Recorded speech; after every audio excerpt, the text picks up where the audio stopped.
જય શ્રી કૃષ્ણ, જય માતાજી, હર હર મહાદેવ। તો હવે દિવાળી આવવાની તૈયારી છે, તો બસ સાફ સફાઈની તૈયારી કરી દીધી છે। તો આ ઉપરના કબાટ તમે જોઈ શકો છો, આખું મારું રસોડું તમે જોઈ શકો છો।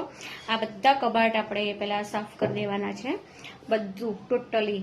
તો પહેલા પાવડર નાખીને પાણી નાખીને વોશ થશે, પછી ચોખ્ખા પાણીથી વોશ થશે, અને જે આમાં જેટલા ડબ્બા છે એ બધા મેં બહાર ચોકડીમાં મેં મૂકી દીધા છે, એ બધા ધોવાના।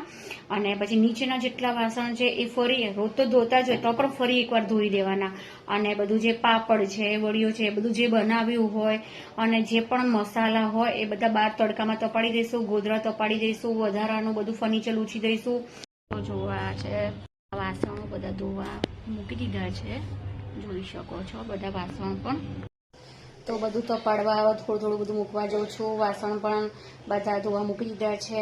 તમે લોકોએ કામ પતી ગયું?